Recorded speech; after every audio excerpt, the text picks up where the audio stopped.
নমস্কার, আমি সুচারু আপনাদেরকে স্বাগত জানাই আজকের বিশেষ প্রতিবেদনে। আর আজকের বিশেষ প্রতিবেদনেও আমরা সেই দেশের দিকে অবশ্যই নজর রাখব এবং অবশ্যই আমাদের রাজ্য, যে রাজ্যে রাজনৈতিকভাবে পট পরিবর্তন ঘটে গেছে, চলছে বিজেপি শাসিত সরকারের পরিচালনা পর্ব। আর রাজ্যের মুখ্যমন্ত্রী শুভেন্দু অধিকারী একটার পর একটা পদক্ষেপ নিচ্ছেন। আপনাদেরকে পূর্ববর্তী প্রতিবেদনগুলোতেও আমরা সেই বিষয়টা দেখিয়েছি। কিন্তু এত দৃপ্ত পদক্ষেপ পশ্চিমবঙ্গের মুখ্যমন্ত্রী শুভেন্দু অধিকারী, তা নিয়ে কিন্তু ইতিমধ্যেই চিন্তায় পড়েছে বাংলাদেশ। অনেকেই বলছেন অদূর ভবিষ্যতে ভারত বাংলাদেশের সম্পর্ক এবার কিন্তু অবনতির দিকেই যাচ্ছে। বিশেষ করে সীমান্ত সুরক্ষায় যেভাবে পশ্চিমবঙ্গের মুখ্যমন্ত্রী জোর দিয়েছেন, তাতে অনুপ্রবেশকে ঠেকাতে মরিয়া শুভেন্দু অধিকারী। আগামী 1 বছরের মধ্যে কেন্দ্রীয় স্বরাষ্ট্রমন্ত্রী অমিত শাহ বলেছেন স্মার্ট বর্ডারের কাজ শেষ হয়ে যাবে। 6000 কিলোমিটার আন্তর্জাতিক সীমান্তে স্মার্ট বর্ডার তৈরির কাজ সেটা সম্পন্ন হয়ে যাবে এবং এই স্মার্ট বর্ডারের মধ্যে যেমন ড্রোন থাকছে, যেমন থাকছে হাই রেজলিউশন ক্যামেরা এবং সেই সঙ্গে থাকছে থার্মাল মনিটরিংয়ের ব্যবহার। অনেক দূর থেকেই কাঁটাতারের ওপারে ঠিক কী ঘটছে বা কাঁটাতারের কাছাকাছি জায়গায় ঠিক কী চেষ্টা হচ্ছে সেটা জানতে পারবেন ভারতীয় নিরাপত্তারক্ষীরা। এরকমই পরিকল্পনাকে সামনে রেখে এবং আগামী 1 বছরের মধ্যে সেই পরিকল্পনা রূপায়ণ হবে বলে কেন্দ্রীয় স্বরাষ্ট্রমন্ত্রী অমিত শাহ মনে করছেন। এই যে 6000 কিলোমিটার আন্তর্জাতিক সীমানা বা সীমান্ত, তাতে বজ্র আটুল।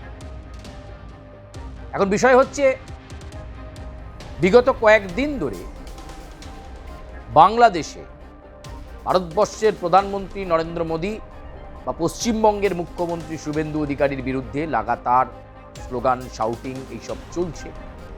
বেজায় চটেছেন তারা বাংলার নবনির্বাচিত মুখ্যমন্ত্রী।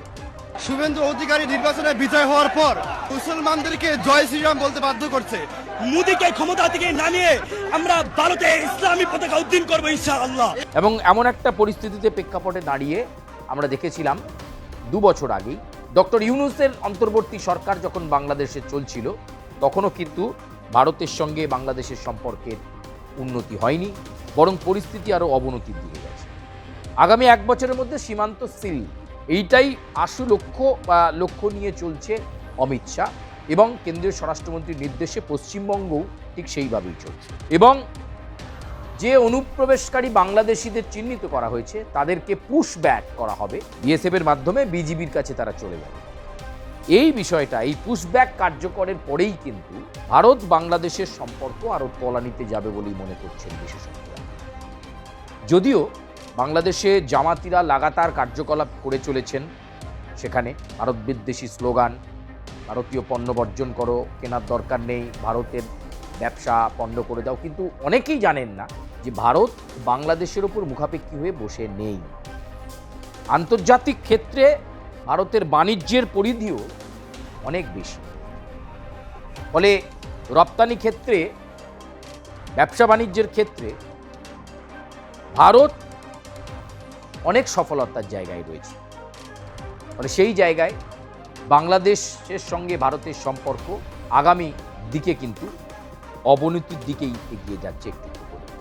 মনে করা হয়েছিল তারেক রহমান তিনি বাংলাদেশের প্রধানমন্ত্রী হয়েছেন নির্বাচনের মাধ্যমে, তাহলে হয়তো ভারতের সঙ্গে সম্পর্কটা আবার আগের মতো হবে, শেখ হাসিনার সময় যেরকম ছিল। ভারত সফরেও প্রথম আসার কথা ছিল তারেক রহমানের, কিন্তু তিনি যাচ্ছেন এখন চীন সফরে যাচ্ছেন, ভারতে না এসে। তিনি প্রথমেই বলেছিলেন নির্বাচিত হয়ে বাংলাদেশের প্রধানমন্ত্রী হয়ে যে তিনি ভারত সফরে আসবেন। পরম বন্ধু, ভারতের সঙ্গে অনেক কথা রয়েছে, কিন্তু এবার তিনি যাচ্ছেন চীনে। ফলে এটাও খুব একটা ভালো মেসেজ নয়। এমন একটা প্রেক্ষাপটে দাঁড়িয়ে অনুপ্রবেশ ইস্যু, গরু পাচার, আরও একাধিক বিষয়কে সামনে রেখে ভারত এবং বাংলাদেশের সম্পর্ক কিন্তু আগামীতে তলানিতে এবং অবনতির দিকেই যাচ্ছে বলে এটা মনে করা হচ্ছে।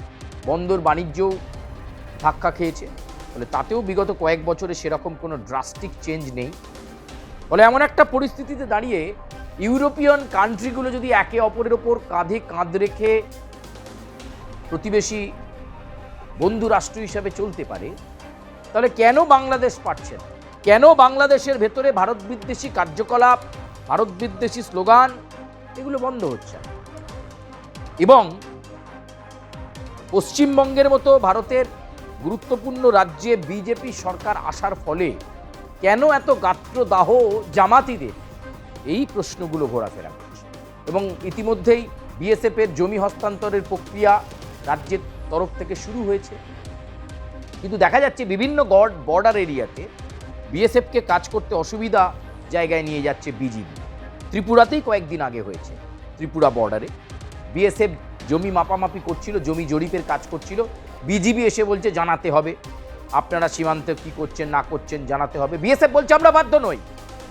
বিএসএফ স্পষ্ট জানাচ্ছে দেশের সরকার জানিয়ে দিয়েছে সীমান্ত সুরক্ষায় জোর দিতে, এবং তার জন্য বিএসএফ তাদের কার্যপ্রণালী জানে, বিএসএফ তাদের পরিধি জানে, বিএসএফ কি করতে হবে তারা জানে, সেই কাজটা তারা করছে। জমি জরিপের কাজ করছেন, সেই কাজটা তারা করছেন, খুঁটি পুঁতছেন, জাল দেবেন, নেট দেবেন, ফেন্সিং দেবেন, সেটা তাদের ব্যাপার। বিজিবি বলছে আমাদেরকে না জানিয়ে কি করে কাজ। ত্রিপুরাতে শুধু নয়, এরকম বহু জায়গায় বাধা দেওয়ার চেষ্টা করা হচ্ছে। মেঘলিগঞ্জেও একই রকম ঘটনা কয়েকদিন আগেই ঘটেছে। ফলে একাধিক জায়গায় বিজিবি এবং বিএসএফ এর মধ্যে একটা সংঘর্ষ পরিস্থিতি তৈরি হচ্ছে। ফলে অদূর আবার বলতে বাধ্য হচ্ছি, ভবিষ্যতে কিন্তু ভারত এবং বাংলাদেশের সম্পর্ক নতুন করে উন্নতির জায়গায় যাওয়ার আর কোনো সুযোগ সেভাবে থাকছে না।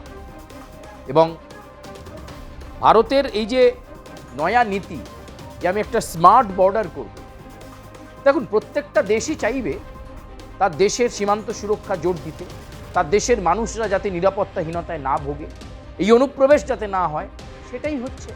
এবং আমাদের রাজ্য পশ্চিমবঙ্গ, বর্তমান মুখ্যমন্ত্রী শুভেন্দু অধিকারী সেটাই করতে চাইছেন। আগে রাজ্যের নিরাপত্তা বেষ্টনী, রাজ্যের আভ্যন্তরীণ নিরাপত্তা সেটাকে সুনিশ্চিত করা দরকার। তার জন্য যা যা করার তারা তাই করছেন। এতে বাংলাদেশের কোথায় আপত্তি সেটাই বুঝে পাওয়া যাচ্ছে।